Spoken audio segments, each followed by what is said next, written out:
crazy for feeling so lonely. I'm crazy,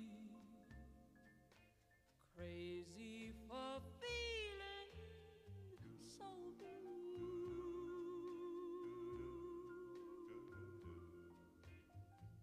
I knew you'd love me as long as you wanted, and then someday you'd leave me for somebody new.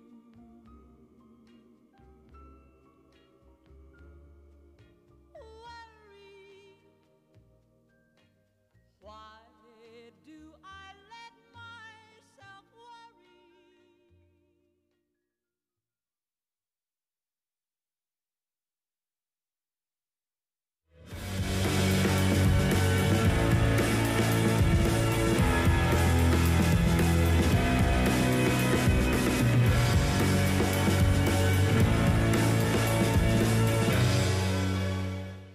Hello everyone, welcome to Paris. Welcome to this iconic court here at Roland-Garros. Mesdames et messieurs, bonjour et bienvenue ici à Paris et à Roland-Garros ici. Nous sommes ravis de vous accueillir sur le cours Philippe Chatrier pour cet événement exceptionnel organisé par ENGIE.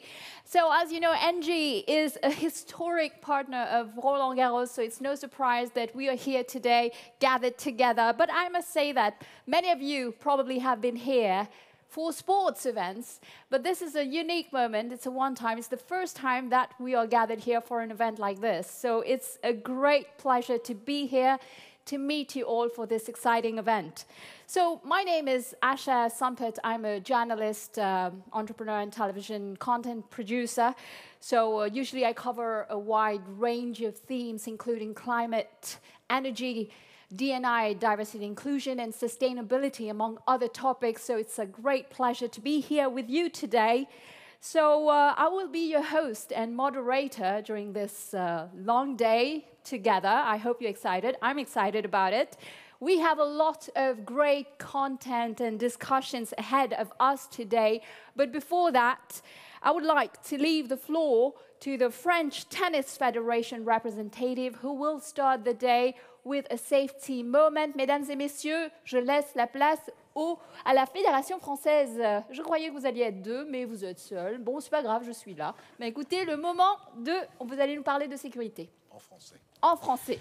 Bonjour messieurs, dames et bienvenue à Roland-Garros. Juste une petite précision de sécurité pour vous signaler que nous sommes dans un établissement qui reçoit du public. Et donc, en cas d'alarme sonore pour vous demander d'évacuer le cours, vous allez devoir suivre le fléchage des blocs de sécurité.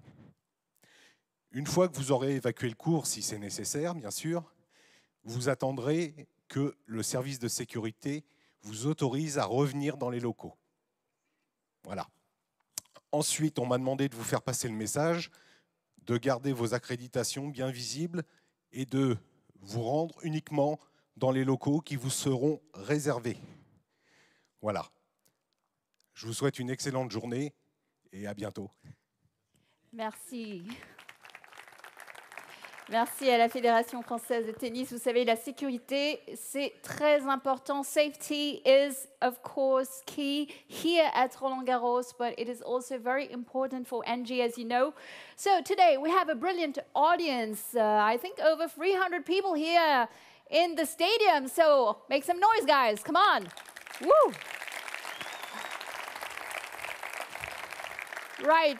Over 300 people here, I think 150 companies among the most committed to move towards a zero carbon trajectory that are gathered here today to talk about their own decarbonization journey and, of course, how to accelerate this major transition. So E4, ENGIE4 decarbonization is really more than a customer event. You will see E4.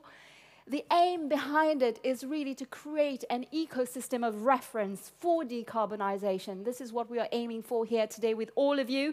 So the E4 event today has 4 main highlights.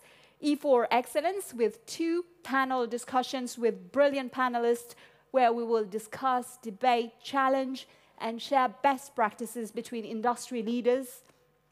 E4 Experience will be about a moment of sharing and exchanging views with customers who are also leading the way in their decarbonization journey and who will come here to testify and share their experience. We'll have 12 companies who have been brave enough to come here and speak about their own journeys. We're excited about it. So this is what we've called the customer and partner voices. Then E4 Exploration to discover, you will see at the beginning of this afternoon, you will be able to discover the marketplace, which is a 360 decarbonization offer that has been brilliantly imagined by ENGIE. So that's for, I think, at 2 p.m. at the beginning of the afternoon. And finally, last but not least, E4 Exclusive. Today we have a brilliant guest who will be joining us later, Mike Horn. Probably you've heard about him. He's an extreme adventurer. Our special guest will close our day with some closing remarks from ENGIE. Now, I know that many of you have received emails about an app for this event. So have you downloaded the web app? I hope so, because it will be handy. I strongly recommend that you download it. I think there's a QR code somewhere in your emails or on the screen that will help you, of course, to navigate our event. It will also help you to interact with us today, to ask your questions, feedback, comments during the Q&A sessions after the plenary sessions this morning, and also during the customer voices this afternoon. Et pour les Français qui ont besoin de traduction, donc c'est possible aussi. Donc nous avons pensé à vous parce que nous sommes à Paris et il y a beaucoup de Français. Donc canal 1 pour le français. And some of the discussions, very few, most of the discussions today will be in English, ladies and gentlemen. Désolé pour les Français, hein, ce sera en anglais essentiellement. But we have some sections that are in French, so channel 2 for English, for the short sessions that will be in French. So having said that, I think it's time to begin. Are you ready? Yes. Come on, we are in a stadium. This is sports. Are you ready? Yes. Right, so it's time to officially launch E4 with the CEO of ENGIE, Catherine MacGregor, right after this.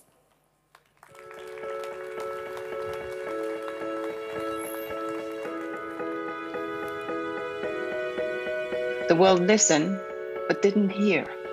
The world listened, but it did not act strongly enough. I apologize for the way this process has unfolded. It's time to go into emergency mode, or our chance of reaching net zero will itself be zero. Everywhere around the world, companies have to come to the table. We have 3 years to curb our emissions and fight the climate emergency. 3 years to solve this global equation. How can companies decarbonize and continue to grow? Meanwhile, the Ukrainian crisis is reinforcing the need to improve our energy sovereignty and to accelerate the energy transition to ensure security of supply and affordability. Businesses around the world know they must invest in solutions to decarbonize.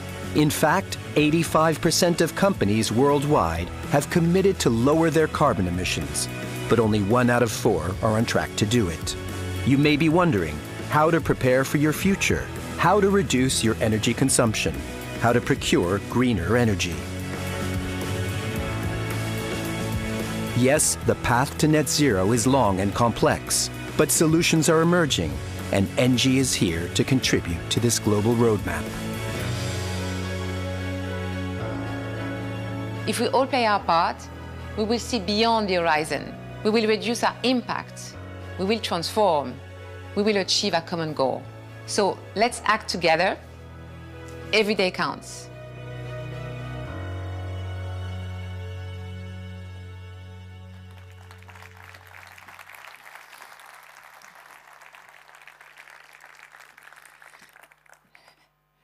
Ladies and gentlemen, dear customers, dear partners, and dear ENGIE colleagues, it is so nice to see you today here. Over the past few months, I have met many of you, executives of different companies, from a variety of sectors, whether industrials, transportation, real estate, technology, services, consumer goods. We had rich discussions. I have listened to you, and I have heard.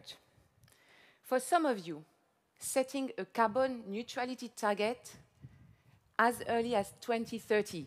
Now, 2030, that is tomorrow. One of you, dear Patrick, cher Patrick, setting a goal of reducing your energy consumption by 15% across all of your sites, and there are more than 100 of them across the globe, and that is by 2025. I have heard one of you searching for 1 million tons a year of low-carbon methane for your shipping activity.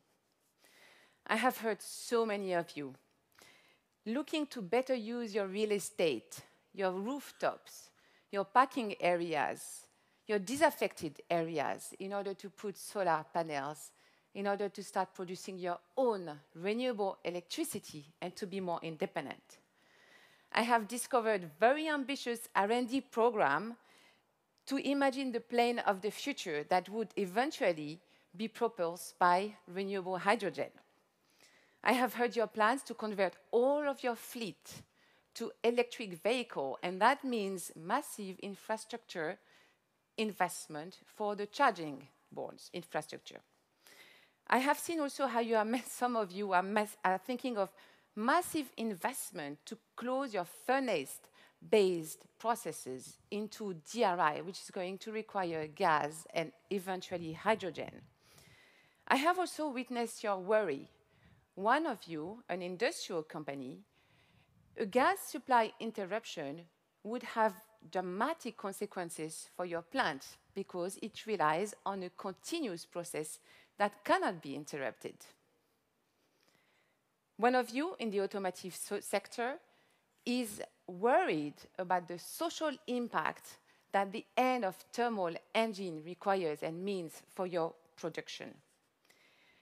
I have heard you wondering how to structure a power supply agreement that would guarantee that at any given time, the energy that you consume is actually from renewable assets, and how to secure this low-carbon energy.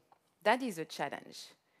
And of course, worrying about how to protect yourself economically in a world where energy prices have increased so much in such an unprecedented volatility. And I could go on for a long time. I have heard so many of those stories. I have been so struck by one thing. It is your conviction, your commitment, and the level of the ambition that you have set to yourself, to your team, and to your partners. But I also have heard your questions, your worries, the uncertainty that are facing you. Because I share them. At ENGIE, we have the same. We have set incredible high ambitions. We have made huge commitments. We are also faced with similar daunting challenges. Take, for example, our ambition to reach carbon neutrality by 2045 on 3 scopes. 3 scopes, which means scope 3 included. Now, for a company that sells gas, it just shows you the size of the task ahead. This means that we have to limit new developments, for example, in gas-based infrastructure, with very important and complicated social and HR impact. I was, for example, last week in Saudi, and I was faced with my teams, my partners, who were asking me, but why didn't you bid on this new gas project that we want to build in Kingdom? That is not easy discussions. But it can also become quite constructive, because then the discussion continues, and we are asked, is there a way we could do this project in a much more low-carbon manner? And so then the discussion continues and hopefully can lead to new developments that are both good for our partners, for our stakeholders, but also, of course, for the environment.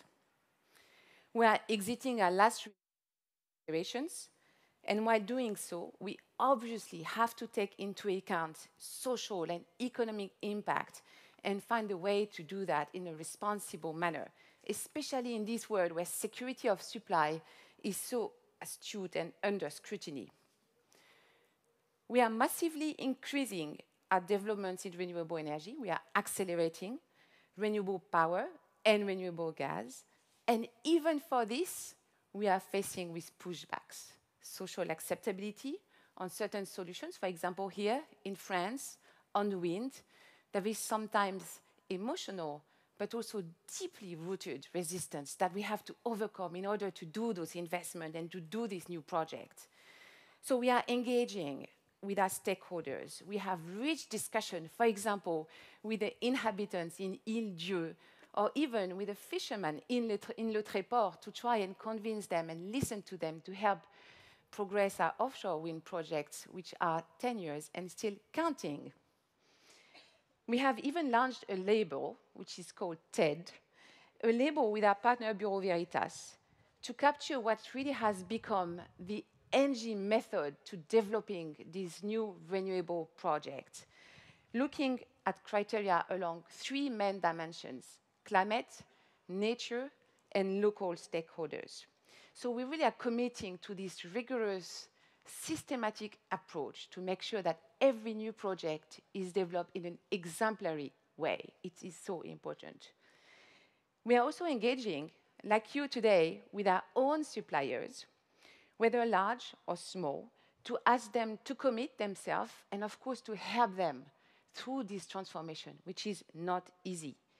This is leading, for example, to some really interesting collaboration. We have, for example, joined the First Movers Coalition, and we have embarked one of our suppliers, Vestas, which is a turbine manufacturer, so that he can help us reach our goal to purchase a certain amount of steel in a green fashion. He is a very important intermediary for this commitment to us, and so we are embarking him along, which is a great success.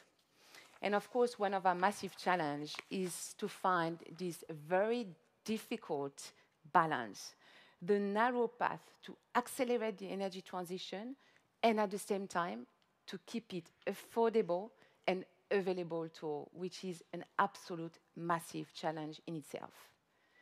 So if I had to list the many reasons for why we have to embark on this journey together, I would list these 3. The first one is that you see we have made similar commitments, we have similar ambitions, and we have the same difficulties and challenges. Second, ENGIE is a major energy player. We are number 1 in wind and solar in France, for example. We are a leading player in district heating and cooling. We are a major provider of local, decentralized energy solutions, and we have great ideas to help you with your energy efficiency problem.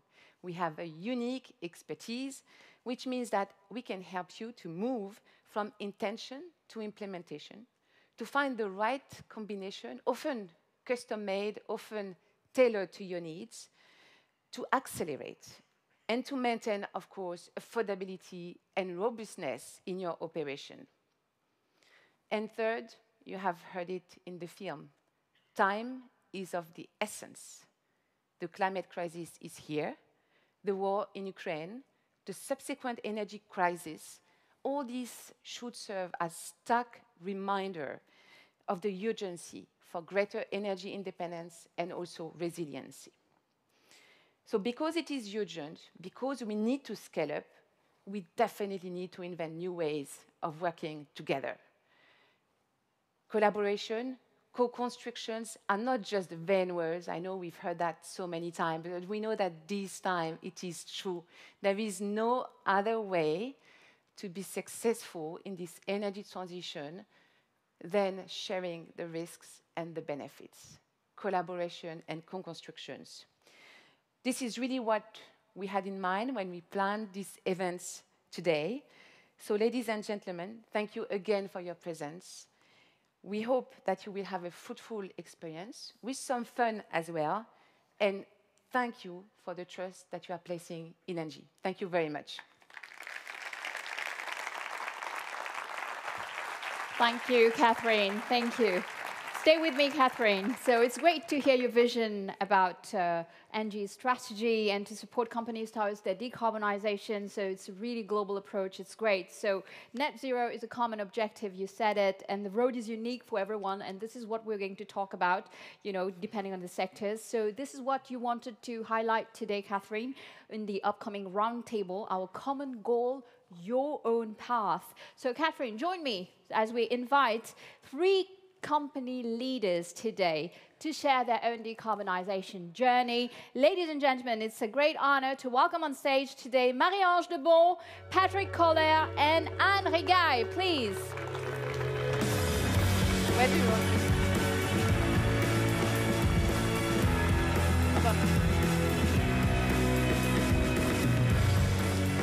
All right.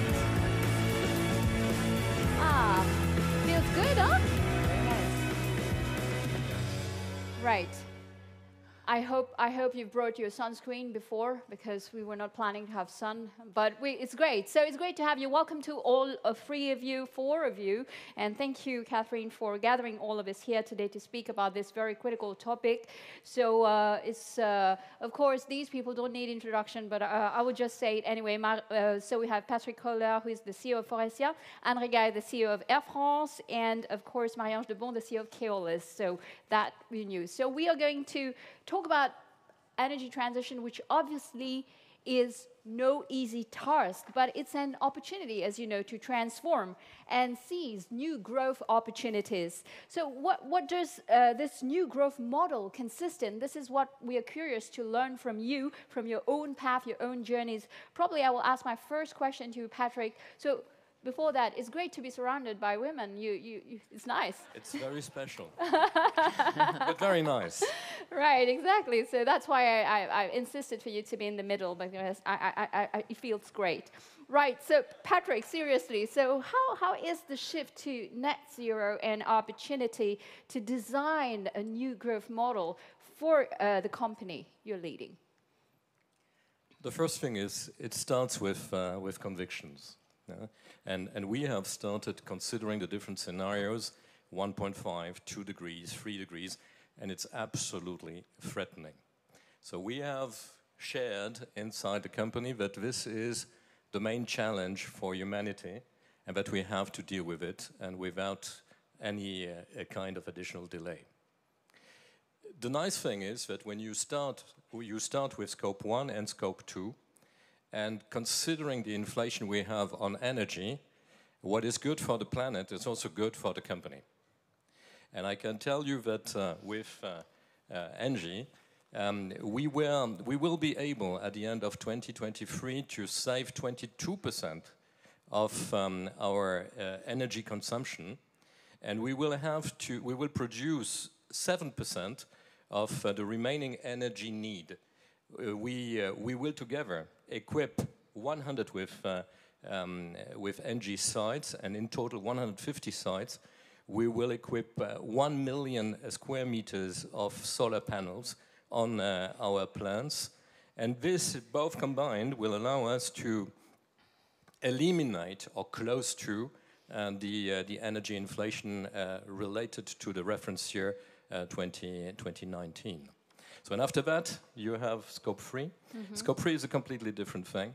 It's a big opportunity on the materials, especially in the automotive industry, on the materials, on the architectures of the different components. We have to enter into the recycling world, into the circular economy, which is opening completely new doors and new segments for us.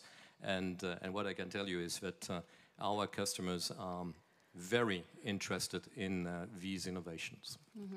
So what's good for the planet is good for business. I love that. Absolutely. Right, so I'll take that. Catherine, when you spoke earlier, obviously you mentioned, you said a lot of things, but one thing, you spoke about this acceleration. You spoke about 2030, and you said that's tomorrow. Right, so that's really ambitious. So to answer a systemic problem, we need a global approach, and I'm sure that we need some change of mindsets in the way we do things, but also, do we need to reinvent the business model? Yeah, definitely. Definitely, business as usual won't work given the size of the challenges. A few things that I think is really important when I reflect to the own transformation that we have at ENGIE. One word that I found very, very, very important as a success factor is alignment. You need to have strong alignment within the company between your purpose, what you want to be, your business model, also the motivation of the teams, the people who are in your company. All these need to somehow be aligned in order for the results and the impact to really, really happen. There is no sustainability if you don't have economic sustainability. So you need to make sure that you can drive this energy transition while creating value for the company, for your customers, of course, and for the range of your stakeholders. You really have to find that sweet spot. And this is what, when you look at what we've done at ENGIE, repositioning the company and now having very clear priorities of what we want to do, accelerating the renewable power, renewable gas, developing our businesses around distributed infrastructure. This is all about business, and at the same time, we do and accelerate the energy transition. Then you have something that is really hardwired, sustainable over time. And for me, that is going to be a real important criteria of success. All this in line, of course, with our purpose. Fantastic. Marie-Ange, when speaking of the use of public transport, how can it be used as a lever for the energy transition, and how can that be a growth driver for public transportation? First of all, transport represents 30% of the CO2 emissions. So very clearly, when you want to work on energy transition, you need to work on public transport. Second comment, maybe public transport, if you compare with cars, it's roughly 50% less emissions per passenger per kilometer than cars, individual cars. So based on that, we have the strong feeling within Keolis that pushing people, moving people, attracting people to public transport will be key. And you cannot imagine to have this energy transition without having more people adopting public transport. So it means for Keolis that we need to have an attractive offer, because you're not going to tell people, okay, come to take a bus or a tram or a train if your offer is not there or if your offer is not attractive. So the challenge is we have the strong feeling that without public transport, you cannot have the energy transition. On the other hand, you need to have the nice offering to attract people, because we know that people, they love their cars. So we need to convince them that they need to drop their cars. That's a kind of challenge, but also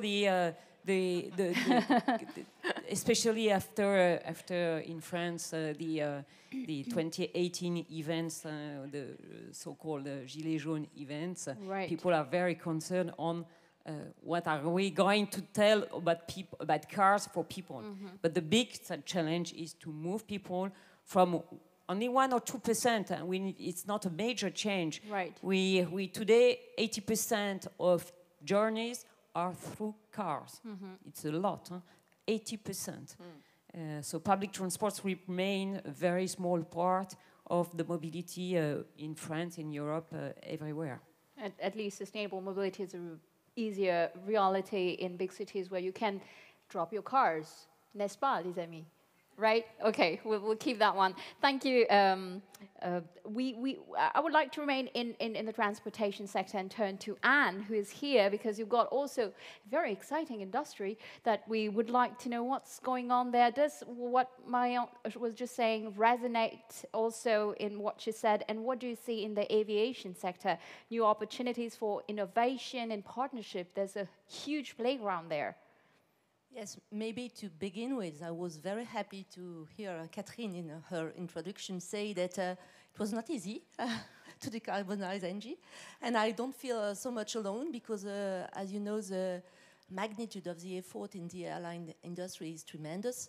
To give you just some numbers, if we look at the past, from 2005 to 2019, the growth of the impact of the airline industry was plus 32%. So that's huge. It was not the case at Air France, I must say, because we are more mature in Europe, so the growth is less than in Asia or even in Africa or other parts that are less, I would say, developed. So what we aim at is to decrease our footprint, of course. From 2005 to 2019, we have managed to decrease it thanks to the efficiency of the aircraft by 6% in absolute value, but we have to accelerate. Of course, we are not building our aircraft, we are not producing energy, so we will need collaboration, we will need partnership. To work with partners. We will need to change the whole energy we use. 90% of our impact is just the fuel we burn in our aircraft, so we will have to shift, we know it, to sustainable fuel, but they are not so much there for the moment. And we have to think of our model. To give you just a small example, we used to consider SNCF as a competitor. For the moment, we are partnering with them to be able to offer to our customer intermodal transportation, jumping from a train to a flight and reverse. So we are thinking really differently on our offers. So there's a shift also in the mindset, what we just heard earlier. So, I mean, let's speak about climate. Climate change requires to take into account both the urgency to act and the long term. What are the first steps and the main principles to set, these let's say, adequate decarbonization targets and the associated roadmap? So the question goes, I'll just turn to you, Anne. So what are the first steps required to address this transition? I'll start with the aviation. I know it's a very difficult question for your industry, but we would love to hear your insights. Yes, it's a difficult question because it will be billions of euros in terms of cost impact for the industry, and we know that we are a low margin industry, a lot impacted by cycles. We are just exiting the worst crisis of our history, so we will have really to come back to profitability to be able to pay for the huge investments. We have, at the moment, not all the levels are available. We have two main levels. First, the aircraft efficiency. So we have to shift our fleet to new generation aircraft. For the moment, we have, last year it was 7% of new generation aircraft. It will increase to half of our fleet by 2025, and we will have to go higher. So it's new Airbus 350, Airbus 220 that are able to decarbonize by 20 to 25% compared to the aircraft that they replace. Our staff is also very engaged. All the pilots you have on Air France will try to minimize the fuel consumptions, even if they gain only some few percentage, but we are trying to leverage all that we can and that is available. And we need to use sustainable fuel. For the moment, it's a small amount. It's 1% that we are using in 2022. It will have to be more than 10% to commit to the targets we target, which is minus 30% per passenger kilometer in 2030 compared to now. So we will need to go up above 10% of sustainable fuel by 2030, and then the ramp-up will be huge to reach more than 60% by 2050, but we need them to be available. All right, it's great to hear all the progress. Maybe let's talk about the roadmap now. Patrick, so I would like to know, what would you say are the main principles that we need to follow to establish like a coherent roadmap to go the way forward? I think that in each of our industries we have cycles. When you look at the automotive industry, we are developing new vehicles within 3 years in average. So, when we speak about achieving a neutrality in 2045, we have a first step, which is 2030, and 2030 means 2.5 vehicles. So it means it's now. We have to be able to offer solutions immediately. So it's not, something which is far away. That's, I think, very important, and it's something which will be progressive, but we need to have a technology roadmap. What I also believe is that we have to think about ecosystems, because we understand that nobody can deal with this alone. Of course. I'm especially thinking about new materials. We are trying to find new formulations combining virgin materials with recycled materials and biosourced materials. But in doing this, you need to compensate the increased viability on the material side by a reduced viability on the process side. Yeah? And what is very important when you consider the automotive industry are volumes. So if you are not capable to manage the feedstock at an early stage, there is no future in your solution. And here again, the feedstock is not the métier of the automotive industry. So we need to have partners to deal with this. Yeah? We also have to think powertrains. You've heard about the Commission decision related to 2035. The reality is that it will happen much earlier because investments will stop immediately. Yeah? But on the other side, it's an opportunity for hydrogen. Because I do believe that batteries will not converge to the costs the industry is expecting related to the materials, related to the energy, and so on. And also because the peak traffic conditions are not yet taken into account when you will have more than 50% of electric vehicles on the road. So we need alternatives. And the only alternative on zero emission is hydrogen. And hydrogen because we will need to make very significant investments in producing more electricity, which we will not be able to produce where the consumers are in Europe. So we will have to go where the climate conditions are appropriate and where the space is available. In other terms, we will have to transform this electricity because we will need to store it and to transport it. Yeah? So here, again, a new world. We will have a new grid, probably 2 grids. I know, Catherine, that you are thinking that this is a little bit longer term. I think that with the decision, it will accelerate, also because the infrastructures are too expensive. Yeah? So it's much cheaper to have a hydrogen infrastructure between 2 significant urban areas. Yeah? So we will see complementarities in the technologies. We will use hydrogen for airplanes, yeah? But as a fuel stock. Yeah? So it's a little bit different. We see it also on transportation, on public transportation with the trains and these elements. So I think the future, what I just would like to say, the future is decided now. And if we do not know now what we want to do and how we want to do it and with who we want to do it, it might be too late in a few years. Thank you, Patrick. Just maybe, Marion, just a quick word. I know that you're also working with public authorities and transportation authorities to accelerate the energy transition. Can you just say a few words about that? Yeah, in fact, Keolis is operating on behalf of public authorities, so most of the investments are decided not by us. We help them, we guide, we give some guidance, but they decide to invest in electric buses or electric coaches. And coming back to what Catherine was saying about alignment, if I ask my clients today, do you know what is Scope 1, Scope 2, Scope 3? I can tell you that nobody knows. So first thing is to explain. Scope 3, it's a kind of mysterious thing for them.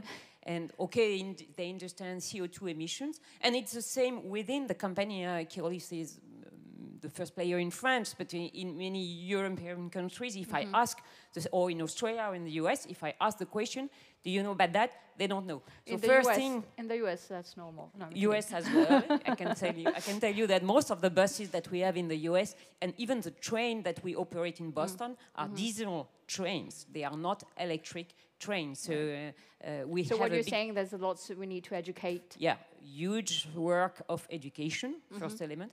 Second, money. Because they have already a big fleet. A bus or a coach, it's a 15-year or 20-year life. So they are not going to say, okay, for the sake of the planet, we are going to change the fleet in one day. And by the way, if they wanted to do that, they don't have the fleet available. And just to share one figure also with you, from a European or American point of view, when we look at the electric buses that we have in the field today, if you take Europe, for instance, we have more or less 4,000 buses, so it's, which are electric, which is less than 1%, more or less. So we still have a huge work to do. And if we look at who are the suppliers, European suppliers, they represent 4,000 worldwide. Chinese buses, they represent 500,000 electric buses. So the fight for the who is going to supply the electric coaches and electric buses in Europe and the US is not won by the it's not yet won by the European manufacturer. And clearly, we need this ecosystem if we want to accelerate the change in the fleet. And that's key, and that's why also, Catherine, you've organized this event. It's the whole point behind it. So let's now, very quickly, time is running, speak about the challenges. I know that there are lots of challenges along the road, but what are the challenges that clients are commonly facing, you know, when it comes to decarbonization? Catherine, what do you see? I think we've talked about many of them. Maybe one of them that we didn't talk so much about is the regulation. And I think, Patrick, when you mentioned the number of things that need to happen at the same time, we also have to add, of course, all the regulatory framework that needs to mature and be ready for the technology and for the solutions that we want to bring to market at a given time. And that is extremely difficult because often the pace of governments, especially here in Europe, when you have several levels to deal with, including Europe, that pace sometimes is not high enough, or at least the challenges and the solutions are not necessarily adequate for the maturity of the solutions we want to bring. So maybe I would add that to the table as number one, that we can, by the way, influence positively by working together and making sure that, you know, we have the right level of discussions at the different levels, whether it's in France, in Europe, and help people make the right decisions. Right. And Anne, what would you like to add on that front in terms of challenge? You already mentioned a few. Yeah, the main challenge are the cost for us. I was talking about sustainable aviation fuel. That will be the first level. They are 4 to 8 times more expensive than conventional fuel. So we need some incentives, like in the US, where it's only 10% more than the conventional fuel. Second challenge is the availability of those sustainable fuel. To give you an example, we have an offer for our Scope 3 customers so that they can decarbonize their travel on flights. And at the moment, we can't find enough sustainable fuel to reach this demand. And the third one, I joined Catherine on the regulation, because on our industry, there are no borders. CO2 also have no border. As you mentioned, it's not so easy to have a harmonized regulation at a worldwide level, at IATA or ICAO level. If we want to engage China, it's not so easy. But at least we must have a harmonized regulation at the European level. Otherwise, it will just shift CO2 just around the borders of Europe, and the traffic will shift to Istanbul or to Dubai, and that's all. So we need to push EU to think of the competition. And Ange, what can you say on that front? I'm sure that you also have your own challenges. You mentioned a few, and maybe innovation could be part of the answer. But regulation is obviously key as well for us. And to give you an example, I'm pretty sure that most of the people at ENGIE will be in agreement with me. Currently, the situation of gas is a big issue for buses and coaches, because they are not considered as good as electric buses. And when you don't have electric buses available, you need also to organize a transition for a certain period of time. A lot of collective, a lot of public transport authorities have already invested in bus which are driven by gas. So when a new regulation comes to say that bus which gas is not in line with the energy transition, they are furious about that and crazy about that. And then they want to have time to organize their energy transition. So we are always we have this strong hesitation between organizing and accelerating the energy transition and make it affordable.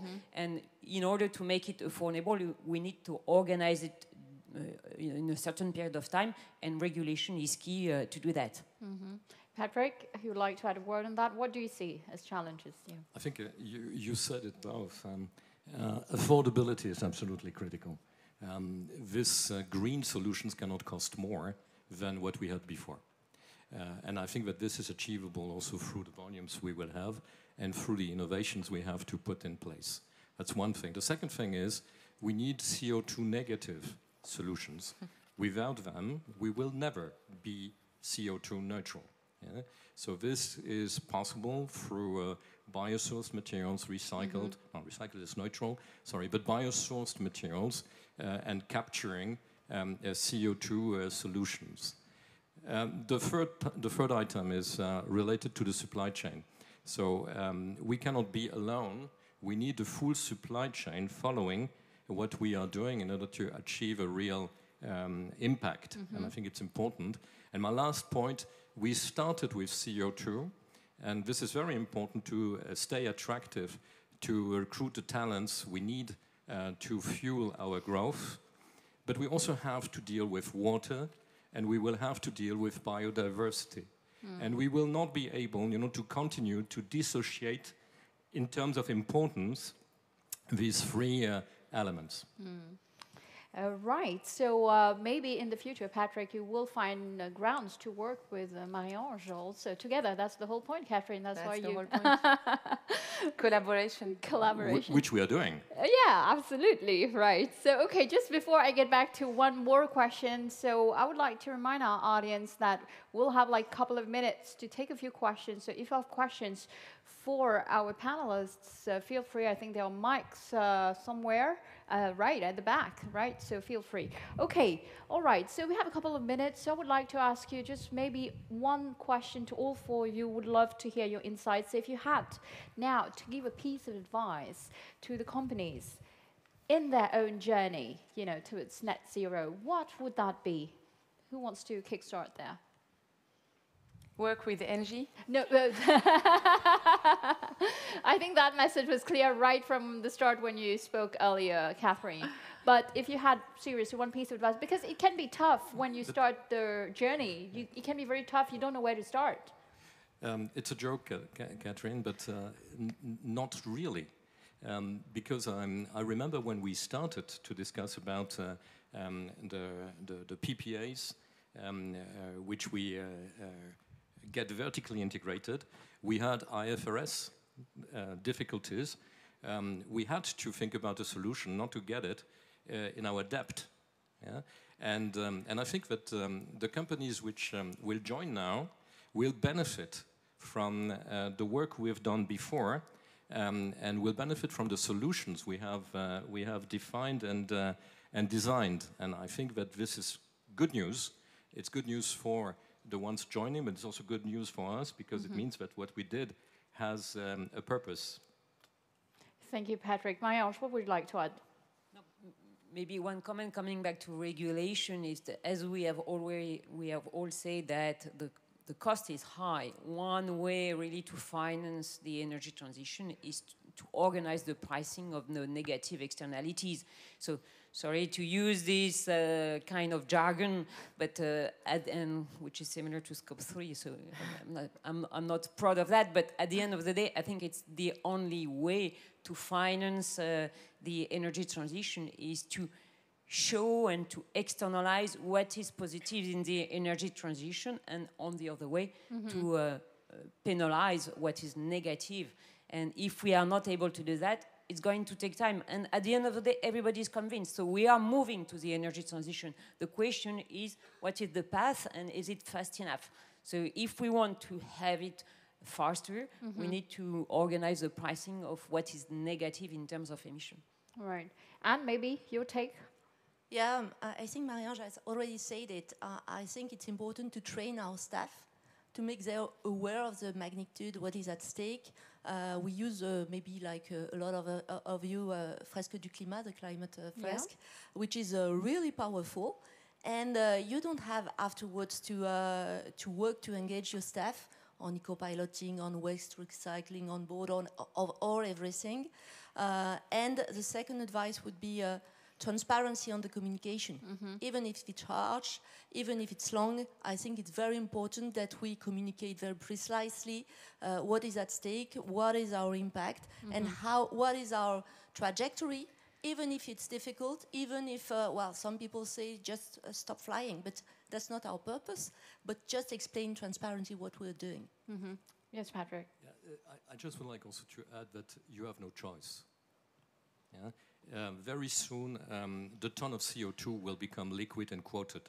So if you are not at the right level of performance, it will cost you a fortune.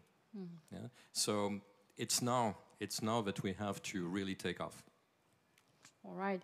So, Catherine, maybe a final word there before we take questions from the audience. So I don't know if you have questions. Feel free to ask for the mic. I think the approach of combining long-term ambition, big hairy goals, and then intermediate milestones, more tangible, more short-term, I think that is really the absolute necessity, not opposing short-term and long-term, but really having that roadmap that encompasses all dimensions. Very important. Fantastic. And we are right, spot on time. So let's take a few questions from the audience. We have a couple of minutes, I think. So feel free if you have any question to ask to any of our panelists. We have mics. Don't be shy. We are just among ourselves, you know. C'est Roland Garros. C'est comme à la maison, right? Okay. Yeah, question there. Voila. Thank you. Can you please just introduce yourself and just ask your question and to whom you're addressing? Thank you. It should work. Micro. Is working now? Yeah. Okay. Raymond Sina. I'm leading a mid-sized company in the chemical and pharmaceutical area. And I hear you, all of you, and we have to face the same challenge. When you build a vision, you share the ambition. One of the key bottlenecks, what I see, is people. How to adapt ourselves in terms of organization, in terms of having the right competencies, and to work on the agility, because at the end of the day, people is key. So how you address these challenges within your own company? Thank you for that great question. And I will combine a question with that. So it's also, we were speaking about this change of business model, change of mindset. So how do you onboard also your own people in that journey? I don't know who would like to answer. You were asking to any of you. Just jump in. Feel free. Bonjour Raymond d'abord. A long time not seen. You have two things. You have the recruitment of new talents. And what has changed is that you recruit them wherever they are, and they will not move from where they are. Okay? So you have to get adapted to this new situation. And to give you an idea of what we do, we have community hubs. So we have offices. This is what we want to put in place, where people can join, coming from different departments, to understand the company better or to have different IT tools they could use. But this is one thing, and it's especially significant for IT people and software engineers. The other point, and I was this morning at the Collège de France, and we spoke about this, Agir pour l'éducation et la formation.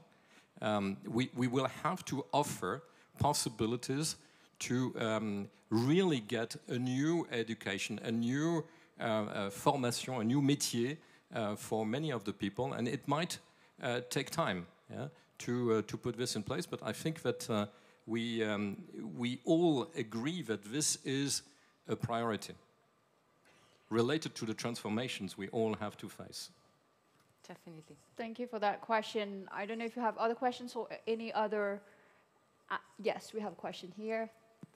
Yes. Hello, my name is Louise Crodubois, and I'm still a student. I'm a junior entrepreneur, and I have questions for young generations. What are you planning to train and make students be aware of the challenges you were talking about before? in high schools or college or lycée and engineering schools, such as mine? Thank you. I think that's a great question. It's also, we're speaking to professionals, and at the end of the day, education is all about going a little bit earlier in the system and educating people so that, Marie-Ange, they will know what is scope 3, right? Sometimes I must say that we are trained by the people you are mentioning. I'm not so sure we have to train them, but training is key. And just to share with you a small story of last week, at Keolis, so we have 68,000 people, 55–60% are drivers. So the key point is to train drivers also on the way they drive. And last week we have a kind of competition among all the public transport companies in France to win what we call the Bus d'Or, the gold bus. And the one who won last week, he won because of the eco-conduite or the eco-driving, because he was able to have the highest score because of that. So it's a small thing, but you have 55 networks competing among each other. And at the end, the one who won was because he was driving the best way to save energy. So it's, I'm not so sure it was the case 5 years or 10 years ago. So there is a real change in perception, education, and we need to continue to push this way. So within Keolis, the key element is training of our people and recruiting new talents with this idea of and for some managers, incentivize them on some objectives. So we have started to put in incentives in their variable part, which are focused on energy or biodiversity or more general environmental transition. Right. And so maybe I can add on the ENGIE side that we have actually programs where some of our experts volunteer to schools, but it's mainly engineering type of schools. So I think the question focusing on high school, I think is a very good question, and probably we could do more for sure. One thing we also have to do as an industry is to encourage women to go to engineering schools. Yeah? We still have 20–25% only of women in engineering schools, and this is a problem if we want to really achieve our gender diversity targets. But I'm conscious that we are part of the problem, yeah? And that we have to deal with this, and we have to show the quality of the different technical métiers we have, and how passionate we are about them. So that's also something that we should be addressing. Any other questions? Yeah, we've got maybe one last question. I don't have the timing for one final question. Yes? Microphone, please. Guillaume de Gois, I'm the CEO of Aluminium Dunkerque, mid-sized company producing aluminum and consuming a lot of electricity.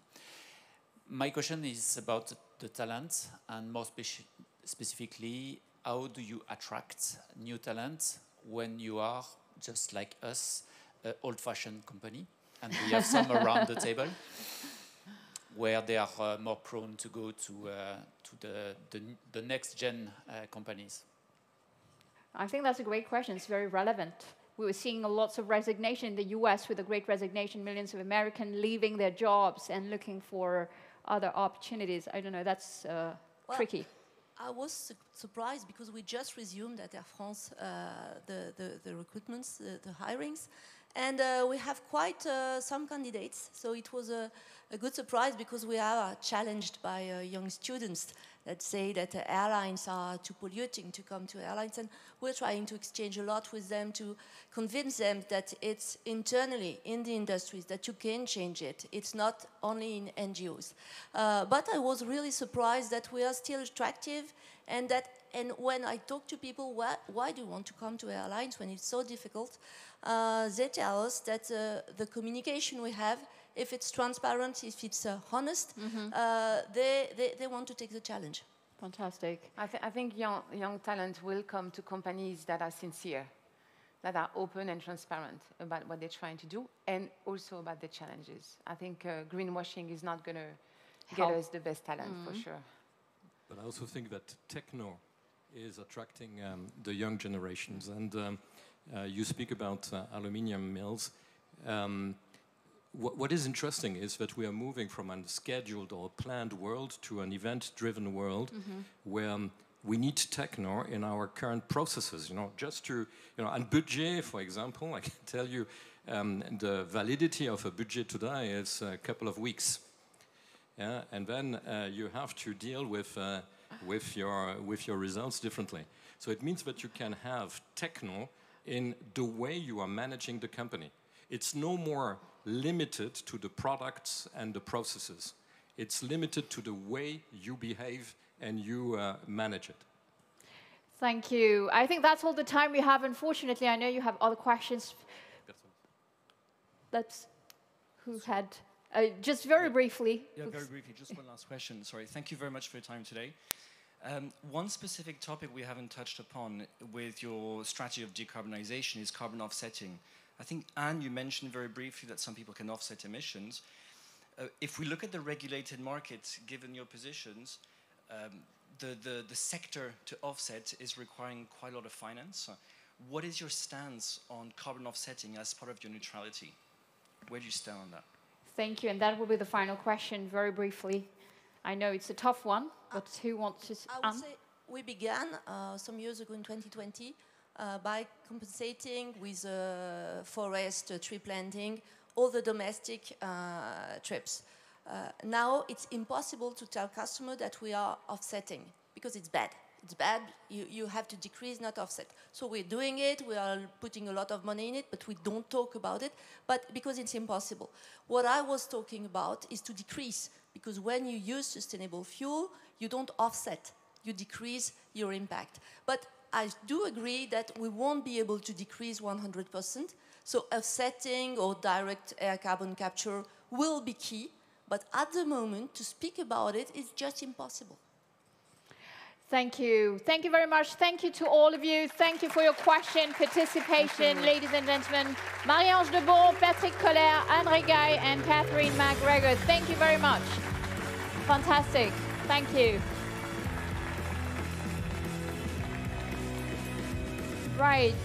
Thank you for this great panel. And it's not over because we have another panel after these great insights. So it's exciting to see actually how big companies are driving their decarbonization journey. I hope it was insightful. Thank you to all. So now, ladies and gentlemen, for the next panel, we're going to dive in actually what it means to scale up the energy transition. And for that, I would like to welcome our moderator for this panel, who is no other than Cécile Prévieu, EVP of Energy Solution Activities of ENGIE, and her panelists, Christine Cabau, Sylvain Montcouquiol, and Emmanuel Normant.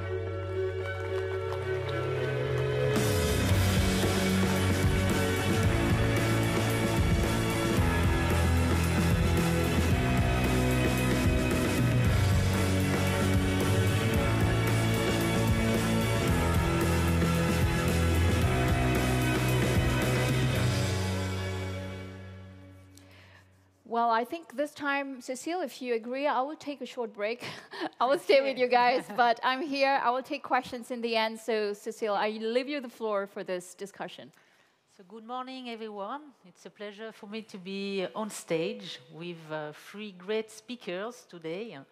They have all the knowledge to explain the concrete action they take to reach their goals. And we have... it's very interesting because we have three different sectors of the economy. The first one is EV industry with Saint-Gobain. We have also shipping and logistics with CMA CGM, and we have commercial real estate with Unibail. So first round table is about what is at stage in your sector. What are your roadmap and where do you stand today? So I turn to Emmanuel for the first one. No, thank you.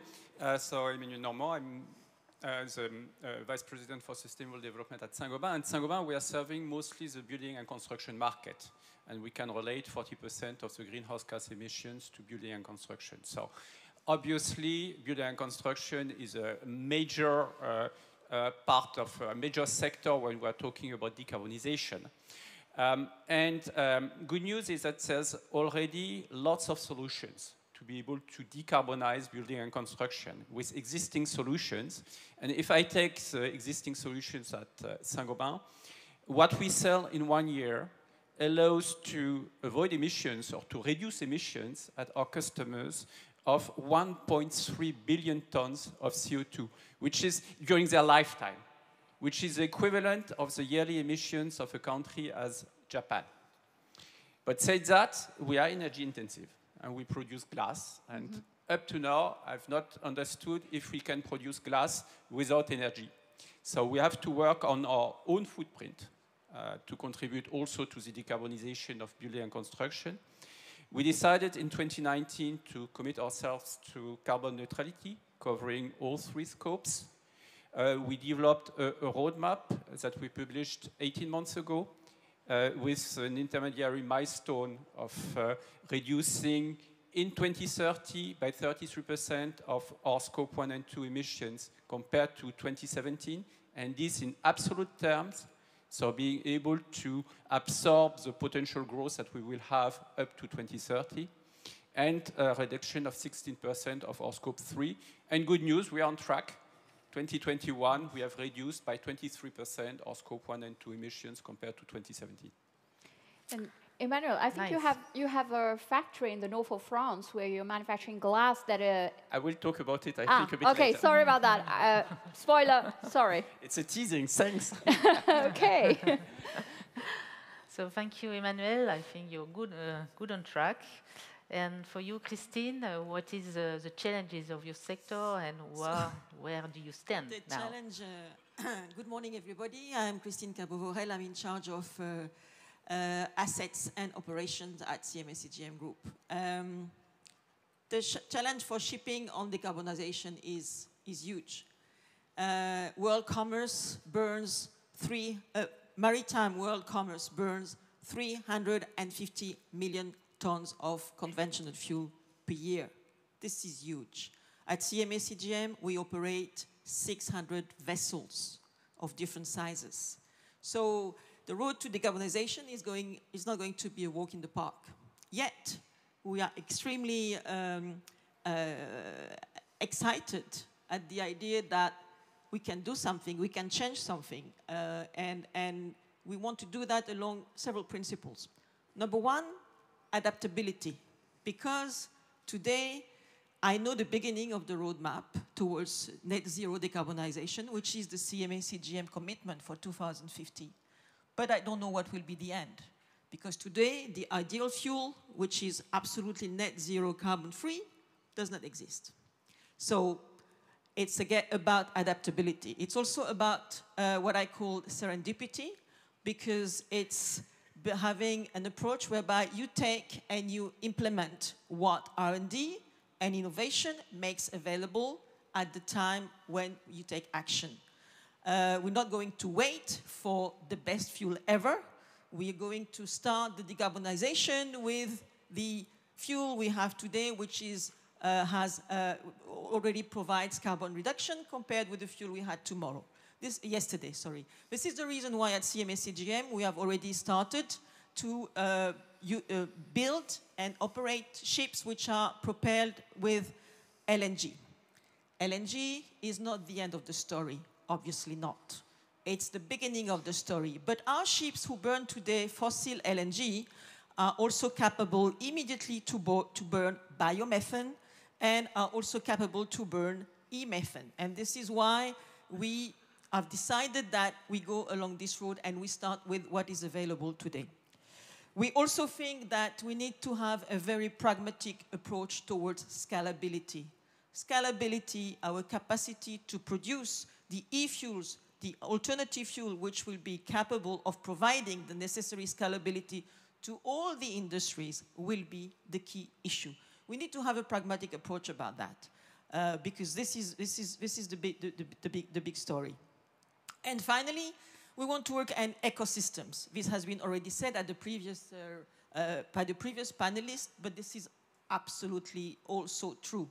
If you don't work together, if we don't put around the same table the energy producers, the motorists, the shipbuilders, the shipping lines, the customers of shipping lines, we will not make it happen. We need to work with ecosystems. And this is why we have started, by the way, a very efficient partnership with ENGIE. Maybe I will say a word about that a bit later. I can do teasing. I'm not spoiling, I'm not spoiling anything, Christine, don't worry. I can do teasing too. But yes, so these are the 4 principles along which we need to, again, build the roadmap towards decarbonization. We know where it starts. Right. Our children will know where it ends in 2050. It is our duty and our mission to prepare the ground for us. And this is what we do at CMA CGM, and we are extremely motivated about that. And I know about that because I follow lots of your work, Christine. Well done. Thank you. Thank you, Christine. And for Sylvain, I think you're also on track, but you will say us more about this. Bon, good morning, everyone. So my name is Sylvain Montcouquiol, and I lead the Sustainability, Human Resources, and IT at Unibail-Rodamco-Westfield. For those of you who wouldn't know, we are the leader in commercial real estate. We operate very large shopping centers that all of you know, Forum des Halles, Quatre Temps, Vélizy 2, Paris 2, in France. But we have also an offices business, and we also manage the convention and exhibition business in partnership with the Chamber of Commerce of Paris in Paris.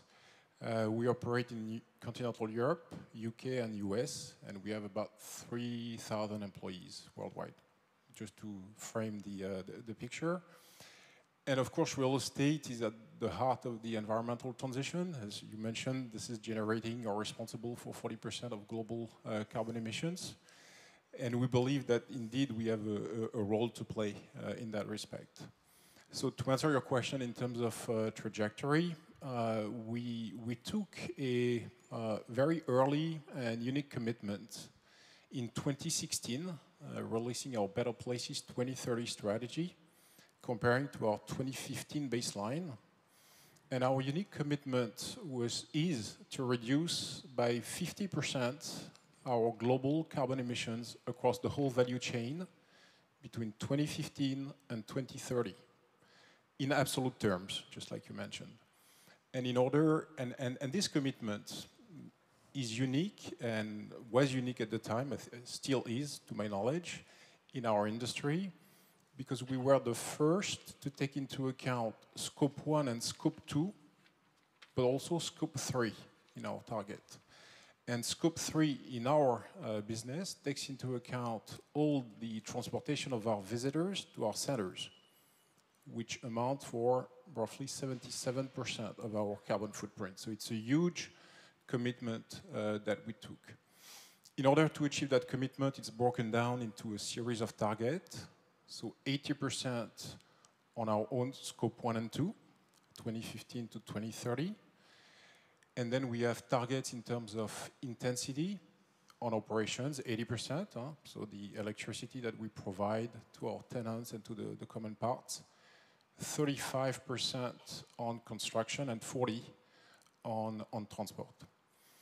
All of our targets have been reviewed and approved by the SBTi as being consistent with the 1.5 degrees trajectory and the Paris Agreement.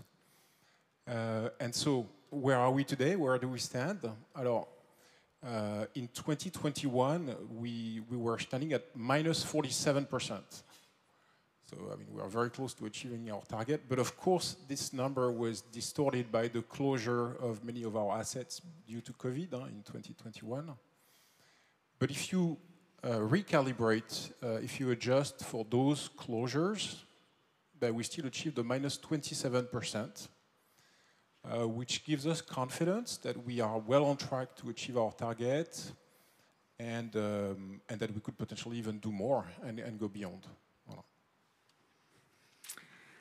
Thank you. So, first big question is about the concrete actions that you take to reach your goal. What can make the difference? What do you do in each of your companies? So for Christine, she already explained that there is a big challenge in technological solutions because there is not enough green fuels to green the maritime sector. So how do you go beyond your original business? How do you partner and create this ecosystem? I think it's really important for mobility, this ecosystem. And how do you move the needle with this approach? Yes, indeed. First of all, we need to work on 3 pillars. Of course, in shipping, like in all transportation, the first pillar is about energy. What type of energy are we going to use in the next 20 years? I don't believe there will be one energy which will replace fossil fuel in the next 20 years. I believe there will be a lot of different types of energies and that we need to leave no stone unturned to work on innovation and to work on scalability for all these type of energies. So we're looking at, I said that, gas and the decarbonized declination of gas, biomethane, e-methane, partnering with ENGIE in certain projects. We also recently placed an order for methanol, because methanol will be probably part of the solution, and biomethanol and e-methanol. We also look, of course, at all type of biofuels. Again, the scalability is so big that you cannot decide that this alternative is good, I don't like this one. You need to be able to look at everything. So this is number one. The number two is, how do we build our ships? Because again, the way we build our ships, the way we work on their hydrodynamism, on their aerodynamism, all the innovation we can put on our ship, like innovation on the propeller, innovation on windshield for the ships, innovation on a new bulbous bow, retrofitting what can be, has a lot of impact on the consumption on a ship. And also, the way we operate our ships is all the design innovation we can put on our ship, like a sort of puzzle where we assemble as innovation gives us the possibility, everything which can help to make the ship greener and more efficient in its consumption. And of course, adjusting the speed. We are adding a lot of connectivity on our ships because we think artificial intelligence and data will also help us to operate our ship much better than what we do today. And there is also the third pillar, which is how we operate our ships, how we, in the supply chain, which, as you know, today is heavily disrupted, how do we give back some flexibility and some smoothness into the supply chain operation so that we can reduce the carbon footprint, we can provide to our customers alternative routes from the one they use today, which will be greener. We have a strong promotion for train transportation on the land instead of truck. It's not easy for a customer to move from truck to train because train is a more complex way of operating a land transportation. We at CMA CGM, we have experts who can help customers who wish to go from truck to train to find a solution to do that. So the 3 pillars are going on. This is really the core of our business. But we also recognize, and in this ecosystem I was mentioning today, that we need probably to imply ourselves a little bit upstream. And this is the reason why we have decided to create this partnership with ENGIE and to participate with them into investment for producing greener energies, alternative fuels. We think that we need to join forces with the energy producers because, again, this scalability, which will be the main stumbling block of all our efforts towards decarbonization, to reach this scalability, we need to join forces and make sure that we, energy buyers, we can join forces with energy producers to help them to reach this scalability more quickly. And this is what we are trying to do with ENGIE. Fine, thank you, Christine. So for you, Emmanuel, I think that in Saint-Gobain you have an incremental approach to reach your midterm goal and a more disruptive one for the future. So can you explain a little bit what this way of working inside Saint-Gobain?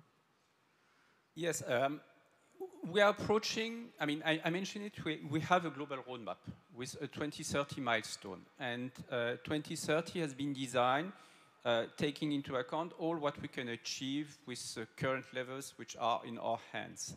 So not assuming any major disruption and really working on energy efficiency, circular economy, and many other aspects to be able to achieve this intermediary milestone. It's a roadmap that has been designed at group level, and the challenge is to embark the whole organization around this roadmap.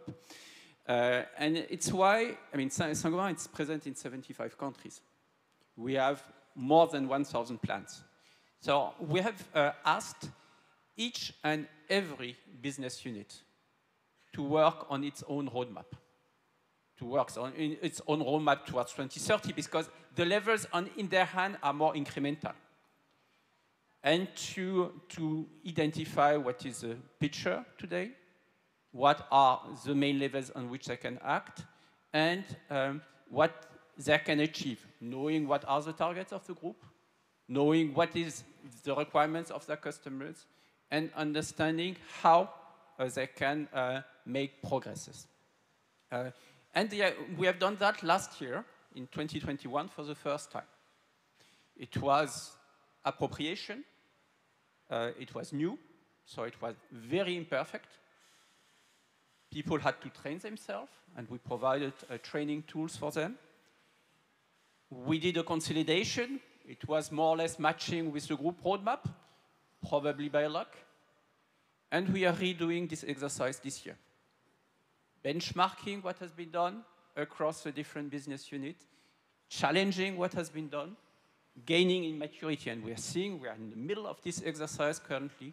We are seeing the progresses that are being made. And that is essential, because a corporate roadmap is one thing, but it can only be deployed if being endorsed by everybody.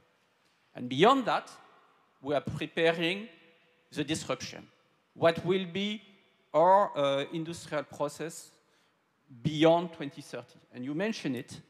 I'm sorry about that. No, but to the contrary, you were very attentive. I was last week with Pierre-André Chalanda and Benoît Bazin. That's how I know. So sorry about that, guys. And what we want to do is to give ourselves the confidence that actually it is possible to produce zero carbon. And we did that trial in April for our most emitting process, or more complex process, which is glass, to try to produce during 1 week zero carbon. Not zero carbon glass, because we have still scope 3, but zero carbon in scope 1 and 2. We did it in one of our plants by having 100% recycled glass, 100% biomethane, and 100% of green electricity. And it worked. And it's really, we want to multiply this proof of concept that yes, it is possible, providing we have the right green competitive energy or the right ecosystem to have enough recycled glass to be able to produce it at wide scale. Thank you very much. Very interesting approach. And we have with Sylvain also another one. It's about embark people on the field, because I think it's also a common objectives, and to include also all the support functions, and not only the operational, but also the support function, which is also a challenge. So how do you working on this? It's a great question indeed, and I think a lot what I'm going to share relates to what you just said as well. I actually took my responsibility over sustainability recently, at the beginning of the year, And when I was touring the various countries, engaging with all employees, the feeling towards our overall Better Places strategy was a bit ambivalent to some extent. On one side, there is a very strong sense of pride because they recognize that we are leading in our industry. We've been recognized by numerous awards.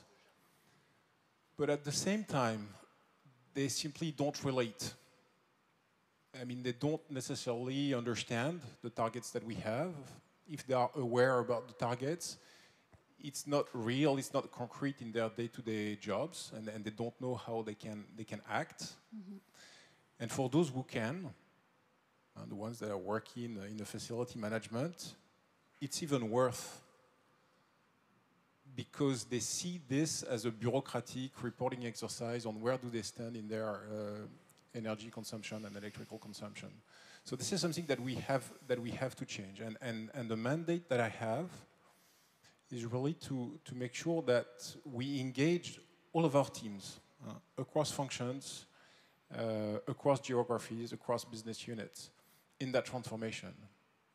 And the good news is that they are all willing and eager to do that. Mm-hmm. And during the roadshows, the most frequent question that I got, and not only from the early careers, was how can I contribute? So they didn't ask you what is scope 3?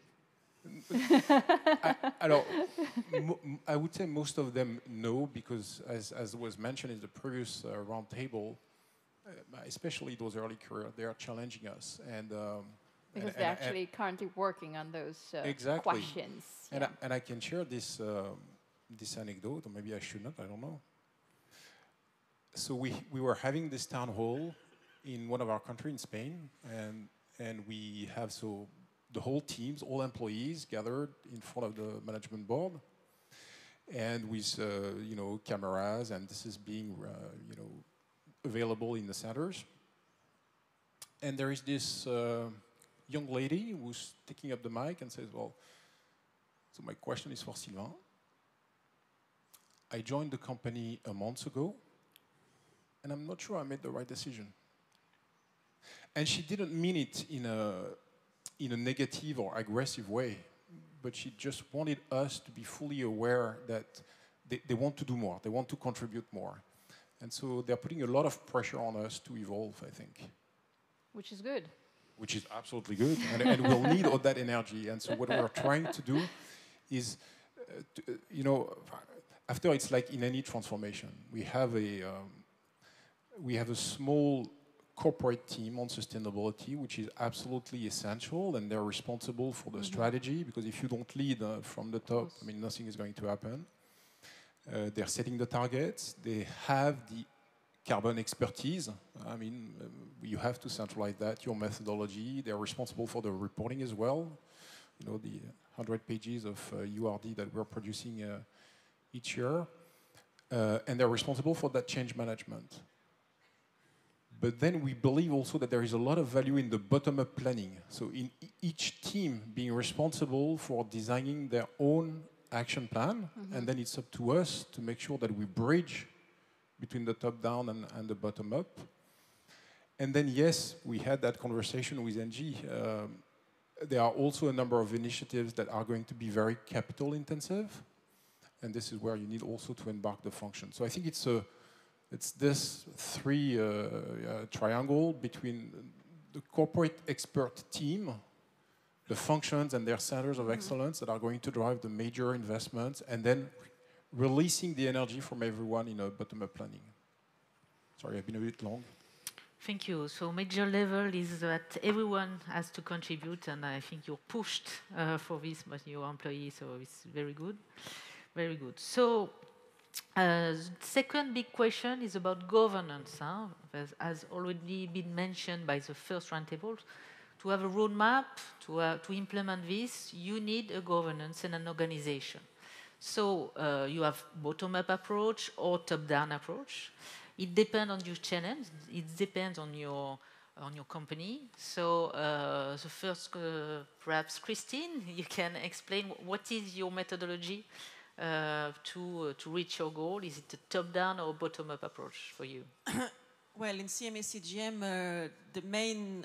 the biggest challenge we have is with our assets, with our ships, with our containers, with our terminals. So how do we decarbonize our production tools? So it has to be a top-down approach because it is a full industrial strategy, a change of the business model that you are implementing. It implies, as I said earlier, adaptability.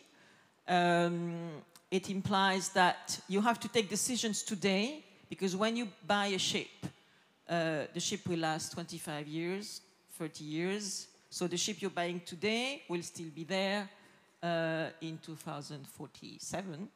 And then you need to make sure that this ship you're buying today will be able to adapt to the new technologies, the new e-fuels that hopefully in 5 years, 10 years, 15 years will have insufficient scalability to be able to. So it has to be a top-down approach. And this is what we're doing. And thankfully in CMA CGM, because this is a family group, because the CEO is the owner of the company, we can have very quick and very agile decisions on how do we build our decarbonization roadmap, and Rodolphe Seide is extremely committed towards that. And actually, the big question today for us is how do we accelerate? Because it was said also on the earlier panel, there is an emergency, and industry leaders and all these, the audience who you are entrepreneurs, and you know that this is through us, through industry leaders, through entrepreneurs, that the change is going to happen. So yes, because we are a family group, because decision-making process is extremely centralized and extremely agile, we know that we can take fast decisions. The bottom-up approach is also very important because this makes it possible to onboard the staff along with the strategy, and this, what you were saying about what can we do to contribute, is also very, very strong in the staff, and we need to, and they want to take a part of that. For example, as I told you, we operate 600 ships, so we have close to 10,000 seafarers on board our ships.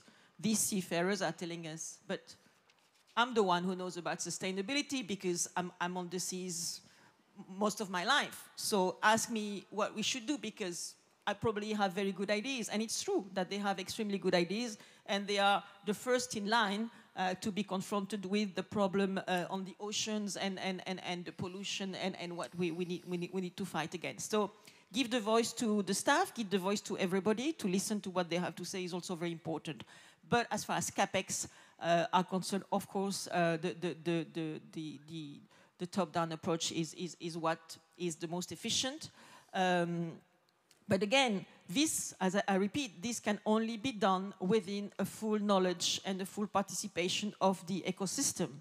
In CMA CGM, we have created, and we are very proud that ENGIE is part of that, the Coalition for the Energies of Tomorrow, which reunites 17 big industry leaders, big French and international companies, and we brainstorm together. And we have concrete projects, and we try to move on with advocacy. Advocacy, maybe we can talk about regulations and advocacy in a minute, but advocacy is also very important. So ecosystem towards joint advocacy needs is also extremely essential to be successful. So for you, Emmanuel, you are much more on the bottom-up approach. It's what you elaborate a few minutes ago, but if you want to it's a combination of both. Yeah. I mean, obviously, you need a very strong commitment of the CEO, of the board of directors, and that very strong commitment needs to be translated in a number of tools or signals that we are serious on the commitments. It's the targets that we are giving ourselves, the fact that those targets are being recognized by credible third-party organization, is the way we communicate around what we are doing, the way we integrate CO2 in the compensation of all our managers, and CO2 is part of all the variable compensation of our managers across the world. It's the fact that we take our decisions taking into account a much higher price of carbon, both for our investments or the R&D that we are making. It's the fact that we are committing a specific amount of money to support our roadmap, and we have committed to dedicate 100 million euro per year in the next 10 years, so being 1 billion euro to support this roadmap in CapEx and R&D. But as I explained previously, if you want to make it really happen, you need to embark everybody, because day-to-day decisions at the end are being taken locally, and what makes the progresses of a company as Saint-Gobain is this combination of day-to-day decision. And I agree with what has been said also, is that I see nowhere in Saint-Gobain people that are resisting. To the contrary, they are very exciting to this approach. But the question is how? And what are the tools that are available for me? How can I be trained? How I am legitimate to act? And it's why also we have adopted that approach, asking each and every business unit to work on its roadmap. It's also to help each and every part of our organization to feel legitimate to act, and that they feel that they are part of what is the group roadmap in terms of transformation. Cécile, just reminding we need to move on a little bit. We're running out of time. We're out of time. We'll take a few questions from the audience also. If you have questions, feel free. You have the mics. We'll take a few in a minute. Perhaps just to testimony in ENGIE, in terms of process, we have a carbon budget for our investment, which is also things that can help us to stick online and to be online with our goals. And so the arbitration of the project are not only on profitability, but also on carbon emissions. So this is also a way to do and to implement with a certain trajectory. So, some key takeaways, perhaps, on your main challenges, perhaps with you. With Unibail, what is your key one or two key success factors for the future in this journey? I don't know if I have only one. I think maybe what truly matters to me really is the indeed that transformation where we embark all of the teams. And I think it comes down, and it's a perfect segue from your answer, it comes down to how you set objectives. And I guess my company is going to become truly sustainable the day we will refuse to make an investment in a property because we would feel that this is not the right thing to do from a carbon neutrality standpoint. You're already doing that. You should be doing that. We're already doing that. But I mean, we have a global target and we are well on track. But I mean, let's face reality. When you are in those investment committee, there is always, a very valid reason to look at it a bit differently. And so that's what we really need to change. And I think it comes down to indeed setting the right objectives, setting the right incentives, and progressively this will evolve. But I guess what I'm trying to say is that my company is going to be really on the right track when every function, every business unit will have a sustainable objective that will not be only about, could you please make sure you contribute to the URW Solidarity Day, or could you please make sure that you attend the training that has been put in place by HR, but an objective that is meaningful from a business standpoint. And I think the day we have achieved this, I will be super happy. Right, but Patrick Koller said it before, what's good for the planet is good for business. So we need to go there. Tomorrow's sustainable consumption in your shopping center also, not only... And yes, of course, because I mean, we obviously, I mean, we speak a lot about the environmental transition, but when we speak about sustainability and you operate large shopping centers such as the Forum des Halles, just to name one that you all know, of course, we have also a challenge and a journey to evolve the way we consume and to evolve towards more sustainable consumptions. And we believe that we can lead in that respect. Because this is what consumers are expecting. Studies are showing that 80+% of consumers are eager to see in their shopping centers at least a sustainable offer, and to see some green services, to be anchored in the local communities. And that's the whole journey that we need to work on to evolve our asset towards a more mindful, sustainable consumption that will truly serve the local communities. And for you, Christine, I think you call for more clever regulations in the future. Well, more humbly, I would like to call for positive regulation approach. Technology will be the key, at least in our field of CapEx incentive. A ship is not a rocket, but a ship is technology. It's a technological tool. So innovation and technology are keys towards the success. So as CMA CGM, we want to accompany, we want to support technology and innovation. This means that regulations have to be, like we are, humble in front of technology and give technology the chance to prove that they may be or not the real solution for tomorrow, or one of the solutions for tomorrow.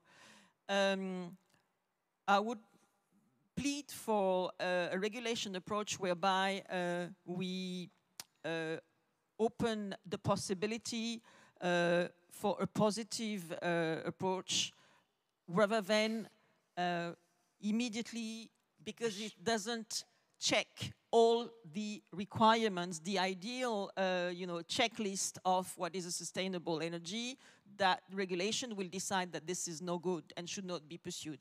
Because the decarbonization can only be a progressive roadmap. I give you an example as CMA CGM with certain engineers and motorist partners. We're looking at carbon capture on board our ships. Okay? I don't know if this will be one of the solutions of tomorrow, but it's certainly worth having a look at that. Okay? And we are being told by regulation that carbon capture cannot be reused, recycled carbon, this is bad. It will take, I mean, I was mentioning scalability. The scalability will be our challenge #1. And again, as I said, we need to be pragmatic in front of this scalability, and we need to say, okay, how do I progress? Step by step. Why do I do? Because this new step I've taken is less carbon emitting than the step before.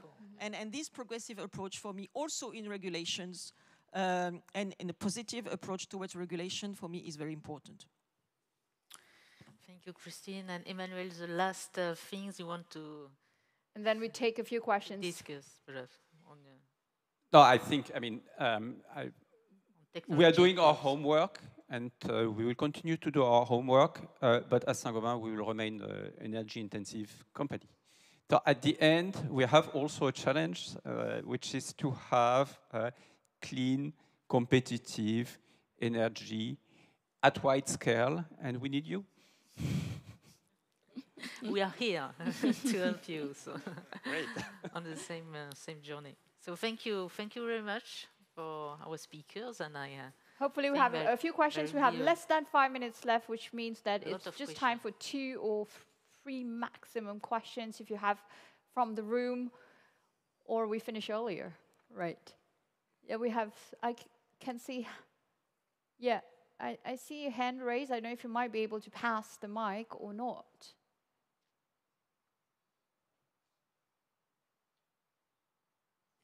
Yes. Can you just introduce yourself and then ask your question? Yes, yes. Good morning, Peter Willard. I work for Board Malt. We make malt, basic ingredient for beer. So very important to know that we are here to stay. My question is related to whether in your companies you're using an internal carbon pricing model to evaluate investment decisions. Some of our sites are, of course, under ETS regulations, so there it's easy to take into account the carbon price. But do you take also for non-ETS sites, do you also take that internal carbon pricing into account? At Saint-Gobain, we implemented an internal carbon price in 2016. Today, we have actually 2 internal carbon prices, one for investments at 75 euro per ton, and that's covering the whole world, and not only the sites which are under ETS. And we use one higher internal carbon price for R&D decisions at 150 euro per ton, and that's really to be able to drive our R&D budget towards those solutions beyond 2030, beyond 2035. Okay, concise question over there. I can see the mic. Yes, please. Go ahead. Jean-Benoît Besset from Orange. Maybe I'm not correct, but I believe that we didn't hear the word sobriety. So how do you face in your company the challenge to articulate growth and sobriety? Thank you for that question. We have... We did not mention the word sobriety, but we did mention that we are working on the way how we operate our ships. How we operate our ships means how do we make sure that they are run and operated on the seas in a manner that will probably by reducing the speed at sea. I mean, you have all heard of this this pattern, but also how do we make sure that they are in the best hydrodynamic conditions to be able to consume as little as possible, and how we use also artificial intelligence to help us to regulate and reproduce through statistical data analysis the best journey ever of a ship, the most efficient journey of a ship. And also there's also something very important about what I said about the fluidity of the supply chain. If a chain is fluid, then it can be efficient and sober.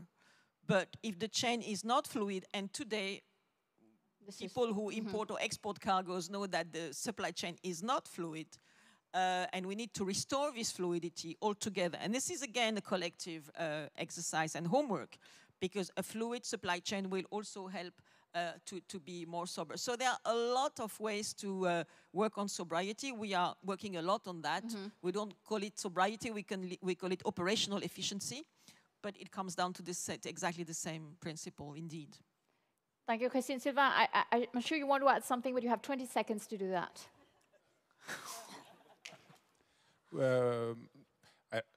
I don't know about 20 seconds, but we did reduce our energy use by 55% last year compared to 2015, reducing our intensity of energy usage by 15%, which is a great achievement. I think what I'm trying to say here, and I think you mentioned operational efficiency, sobriety. In our case, it's also about the discipline of making those investments on a very regular basis. And we started back in 2007 when we published our first sustainable report. But making sure somehow, in terms of at least real estate property, you manage them au bon père de famille, as we say in French.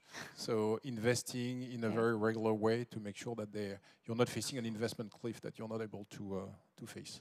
Fantastic. Thank you. Thank you very much. Thank you to our panelists. Thank you for your great questions. Thank you, Cécile, our moderator. Thank you very much. I know we don't have a lot of time, but we can continue this discussion off. So see you all here at noon sharp, which is in a couple of minutes, for the customer and partner voices here on the main stage. Remember, 12 companies today will share their own decarbonization journey and what they're trying to achieve with ENGIE, and we will start in a couple of minutes, 5 minutes, with Faurecia. See you. Thank you.